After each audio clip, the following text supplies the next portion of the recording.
Eh bien salut à tous les amis, aujourd'hui on se retrouve pour une première vidéo sur cette chaîne.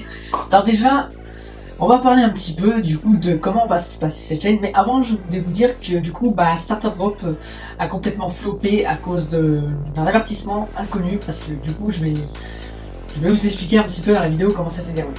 Alors déjà, du coup je présente cette chaîne qui en fait va être dédiée aux lampes. Donc cette chaîne sera basée sur tout ce qui est éclairage, donc les LED, les tubes fluorescents, les ampoules basse conso, donc les CFL, ça peut être aussi des ampoules à incandescence, voilà, bref, tout ce qui est éclairage. Si je vous cite tout ce qu'il y a en éclairage, la vidéo sera jamais terminée dans les 5 minutes qui suivent. Donc du coup sur cette chaîne on fera des tests de tubes, des burn-out de tubes, de la récupération, de l'unboxing, parce que j'ai un colis qui va bientôt arriver, je vous dis pas c'est quand, je vous garde la surprise, et je vous dis pas ce que c'est et qui c'est, ce sera dans une prochaine vidéo. Mais en attendant, voilà, je voulais vous dire que cette chaîne là va servir à ça. Maintenant, le plus important dans cette vidéo aussi, c'est pourquoi la chaîne Starter Drop n'existe plus. Que je vous explique. Donc là, je vais vous faire passer des images avec un magnifique montage de CapCut, mais en gros, cette chaîne, elle a eu un petit souci. Je vous explique ce qui s'est passé. Sur cette chaîne, en fait, j'ai eu un problème au niveau en fait de l'accès. En fait, une fois, j'avais téléchargé OBS. Je sais pas si vous connaissez ce site. C'est un logiciel qui permet de faire des lives sur un ordinateur, sur n'importe quelle plateforme. Mais il y a un truc qui a fuité sur OBS, j'en avais entendu parler, et j'étais connecté dessus déjà, et c'était trop tard. Et ce qui s'est passé, c'est qu'en fait, il y avait des gens qui avaient accès à vos comptes pour en fait juste toucher à votre chaîne. Par exemple, moi j'ai été touché sur ma chaîne principale sur YouTube, où j'ai eu une vidéo de Roblox complètement fixe.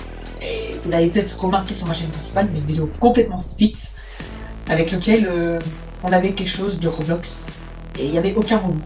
Ça m'a fait gagner des abonnés, des vues. Bon, ça c'était pas trop grave.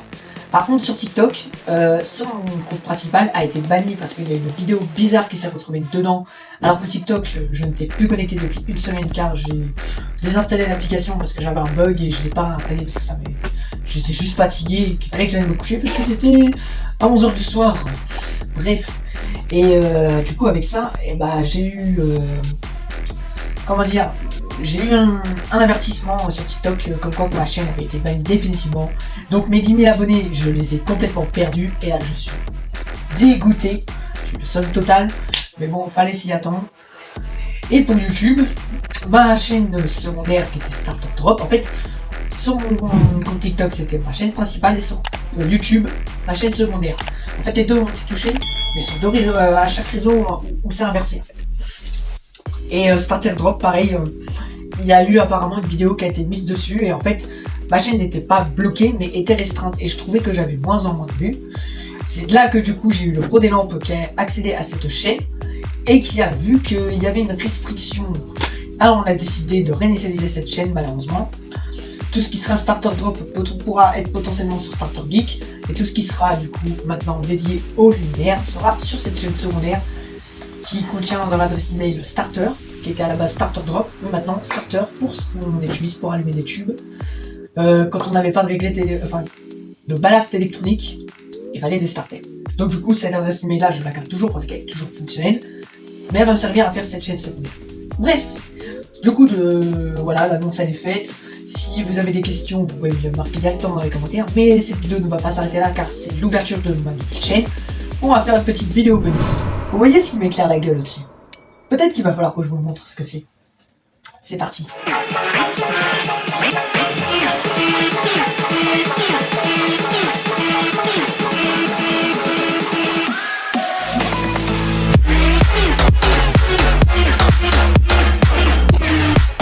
Alors le voilà, ce qui m'éclaire la gueule. C'est un plafonnier 4x14 watts de la marque Philips. Il contient 2 tubes de la marque Philips, 14 watts, et 2 tubes de la marque Lucy, en 14 watts. Mais il y a un problème. Et ça, je vais vous le montrer une fois que la vasque sera ouverte. D'ailleurs, excusez-moi du terme, ce n'est pas une vasque, mais une grille. Alors il suffit en fait d'appuyer sur ce bouton-là. D'ailleurs on est sur une matière polyprène, donc c'est du plastique. Voilà, on est sur cette gâchette-là, et la deuxième gâchette. Et il y a 2 autres petites tiges qui sont tenues et on a une espèce de ficelle qui permet d'éviter que la réglette s'écroule par terre. Enfin, du moins la grille. Vous voyez. Enfin bref. Le voilà le petit souci. Comme vous pouvez remarquer, c'est un ballast tridonique. À l'origine, parce qu'à la base, c'est une Philips, et d'ailleurs je sais pas pourquoi il est marqué Metal Mec. Pourtant il me semblait bien que c'était une Philips. A priori c'est même pas une Philips, dommage. Mais ça là, cette marque, je vous la déconseille. Pourquoi? Parce que le pro des lampes m'a certifié et m'a montré que cette marque, c'est de l'EcoPlus. Pourquoi? Ces types de ballast électroniques ont toujours tendance à péter en pleine gueule. Et là, ça reste des tubes à faible puissance. Imaginez des ballasts 58 watts en électronique de cette marque. C'est même pas la peine. Dans l'année qui suit, vous vous retrouvez avec un allume-feu. C'est déjà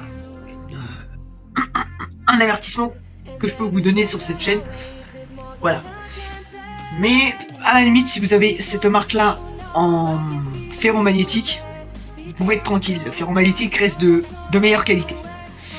Mais je vous déconseille l'électronique de cette marque parce que vous serez emmerdé. Là encore, c'est des tubes à faible puissance. Alors il n'y a pas de risque que ça tombe en panne. Enfin, en tout cas, ça a toujours été là et on n'a jamais eu de panne. Maintenant, vous faites ce que vous voulez, mais c'est un petit conseil que je vous donne. Donc voilà de loin ce que ça donne. Ça fait pas très beau avec la grille qui dépasse, mais on peut voir que c'est clairement plus que ce que ça devrait. D'ailleurs, si je peux vous montrer d'autres choses dans cette vidéo d'introduction, j'ai une autre tube que j'ai pu faire. Ça ne dépasse pas l'autre là, c'est celle-ci. J'avais trouvé une réglette complètement explosée et j'ai décidé de récupérer toutes les pièces qui étaient dedans.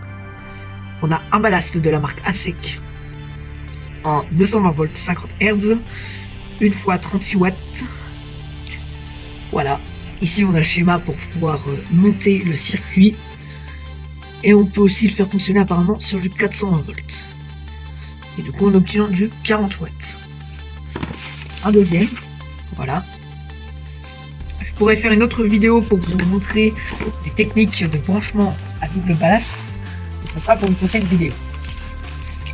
Des douilles du coup pour brancher des tubes en T8. Là c'est pareil aussi. On en a 4 comme ça. Une sodium en haute pression. C'est une Philips Master.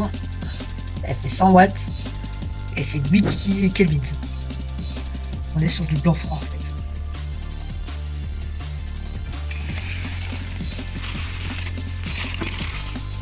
Il me semble avoir eu autre chose.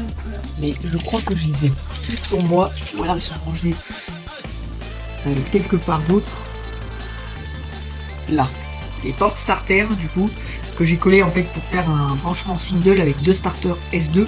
Parce que je n'avais pas des 10 en fait. Voilà. Donc voilà ce que j'ai pour le moment. Et pareil, pourquoi je ne sortais pas ce genre de vidéo avant. En fait, j'étais dans un internat et je pouvais pas me permettre de certaines choses car c'est public. Et c'est un internat et il y a des éducateurs, du coup, il y a des règles.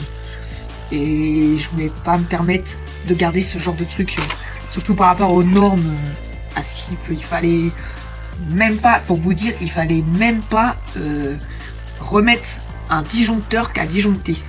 Tellement qu'il y avait des normes là-bas. Donc imaginez me voir avec des ballasts et des tubes fluorescents. Je pourrais y dire au revoir. Donc maintenant que j'ai un peu plus d'autonomie, je vais pouvoir maintenant me permettre de sortir ce genre de vidéo. Et ça tombe bien que ça tombe sur une chaîne secondaire, car personne pour l'instant ne connaît ma chaîne secondaire de mon école. Et ça évite les fuites et les problèmes. Voilà. Bon, on va passer à la fin de la vidéo maintenant. Bon, malheureusement, cette vidéo touche à sa fin parce que je n'ai pas grand chose encore à vous montrer, parce que je n'ai pas encore assez de stock, parce que j'ai pas eu, la possibilité de faire de la récup assez expérimentée. Et comment dire, je m'y suis pris un peu trop tard aussi à cause de cette même raison que je vous expliquais là, il n'y a pas si longtemps dans la vidéo, hein, il y a 2 minutes, j'espère que vous en souvenez. Mais voilà, maintenant vous pourrez enfin me voir avec une vraie collection. Donc je vous dis à la prochaine pour une nouvelle vidéo. Et si le concept vous plaît, lâchez un petit pouce bleu et abonnez-vous. Salut!